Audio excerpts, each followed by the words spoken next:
매년 7월과 8월은 여행업계의 성수기입니다. 모든 관광지가 그렇듯 대만도 마찬가지였죠.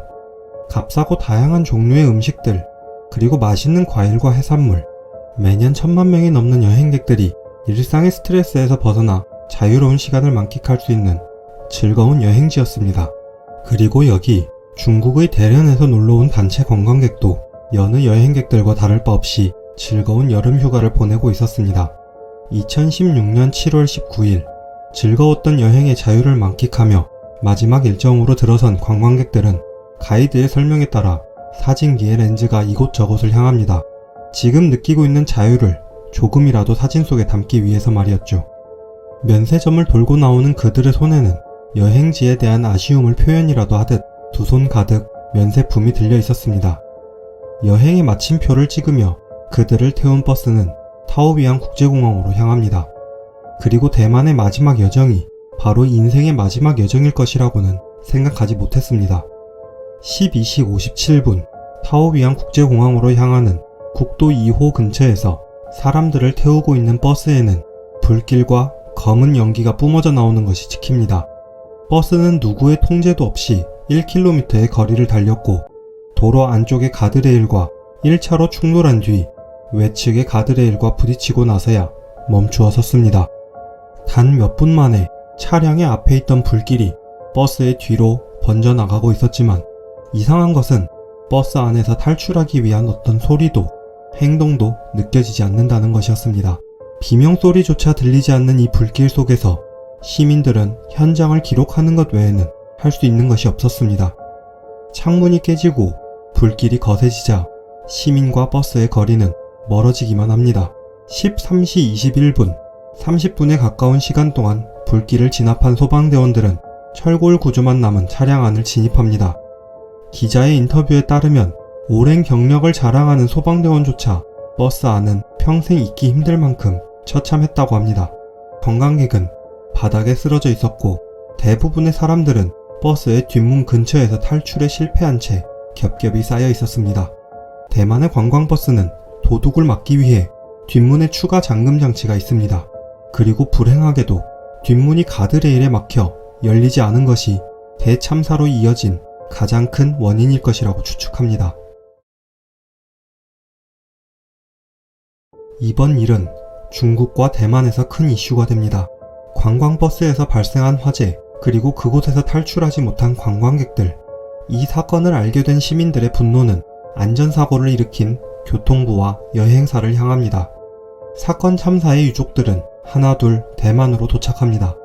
하지만 조사원들은 며칠이 지나도 이들에게 정확한 원인을 설명해 줄 수 없었습니다.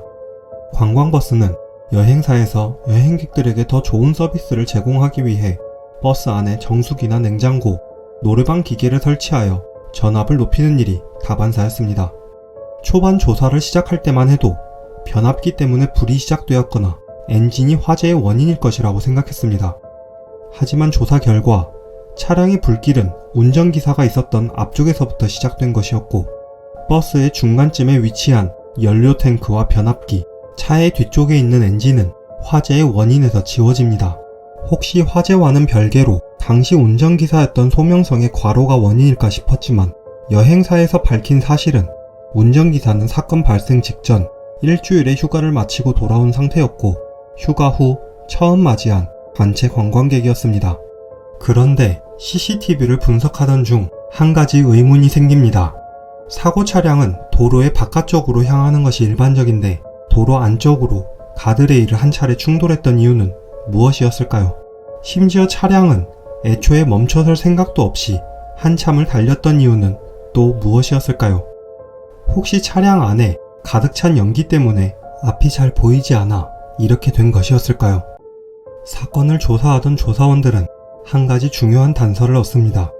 버스 안에 불타고 남은 유해들의 성분을 분석해보니 버스 운전사와 나머지 승객들에게서 검출된 성분이 달랐던 것이었죠. 25명의 승객들은 체내에서 일산화탄소가 25%에서 90%로 제각각이었습니다. 화재의 연기를 마시며 질식하게 된 것이 사인이었던 것이죠. 반면 버스 기사는 달랐습니다.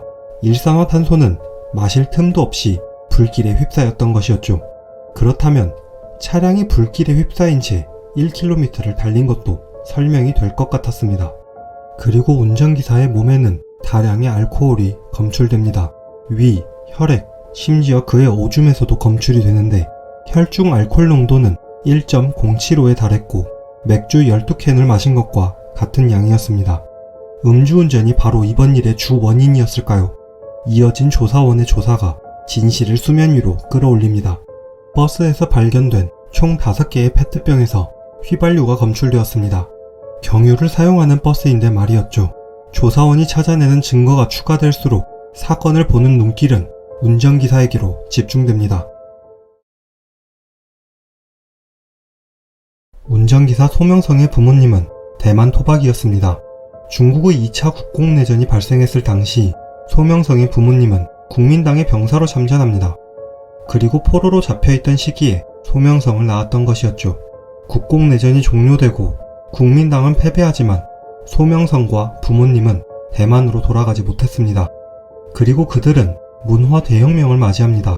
중국 문화 대혁명 기간 중 주 타겟이 되는 지주, 분홍, 반혁명자, 범죄자, 우파, 이들을 흑오류라고 불렀습니다. 소명성의 부모님은 하필 국민당의 병사로 흑오류에 포함되어 있었습니다. 소명성은 말로 표현할 수 없는 고통 속에서 성장합니다. 어릴 적부터 대만으로 돌아가기를 소망했고 1989년 결혼과 함께 드디어 대만으로 돌아갑니다. 대만 가오슝에서 2남 1녀의 가장으로 살던 소명성은 버스 운전으로 벌어들이는 3만 대만 달러가 가정의 유일한 수입원이었습니다. 중국인을 극도로 싫어했던 소명성은 관광객의 버스 운전기사로 일했지만 관광객을 포함해 그 누구와도 교류가 없었습니다. 운전석은 항상 커튼이 쳐져 있었고 밥은 항상 혼자서 도시락을 사들고 버스 안에서 먹었습니다. 중국인들을 형님 누님이라고 부르는 관광 가이드와는 몸싸움을 벌인 적도 있었습니다. 소명성은 한 여성 가이드를 2014년 성폭행했던 것이 밝혀집니다.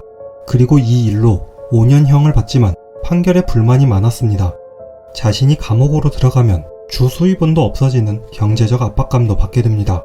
7월 12일 5년형의 판결을 받고 복귀한 소명성은 첫 단체 관광객을 맞이합니다.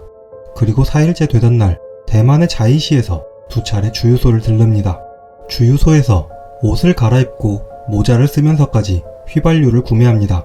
사건 당일 7월 19일 오전 10시 14분 관광객들이 면세점에서 쇼핑을 하고 있을 때 가이드는 시계를 보며 다급하게 소명성에게 전화를 겁니다. 소명성은 99분이 지난 11시 53분이 되어서야 나타났고 관광객과 가이드를 태우고 마지막 운전을 시작합니다. 그가 사라졌던 99분 동안 아내와 자신의 친구들에게 전화를 걸었고 통화에서 아내는 아이들을 데리고 중국으로 돌아가겠다는 말을 했습니다. 친구들에게는 성폭행 사건에 대한 판결과 아내의 일을 이야기하며 신세를 한탄합니다. 정지혜가 했었던 것처럼 사회의 복수를 계획하겠다는 말을 꺼냈었다고 합니다. 대만 정부는 유족들에게 각 904만 대만 달러를 지급한다고 합의합니다. 배상금 지급 당시에는 소명성의 일이 밝혀지기 전으로 이번 참사가 인재라는 것을 알았다면 합의가 이루어질 수 있었을까요? 어째서 5년이라는 형량까지 나온 범죄자가 관광객의 버스를 몰 수 있었던 것일까요? 사건의 피의자가 사라진 이번 일에서 처벌을 받을 사람은 아무도 없었고 이번 사건은 이렇게 막을 내립니다. 사건 현장인 버스의 뒷문에서 발견된 가이드는 사람들 중 가장 밑에 있었고 이것은 가장 먼저 뒷문을 향했던 것이라고 추측할 수 있었습니다. 가장 먼저 도망치려고 했던 것으로 보였던 가이드의 손에는 사람들을 대피시키기 위한 마이크가 마지막까지 온 힘을 다해 손에 쥐어져 있었습니다. 세상의 모든 이야기 지상이었습니다.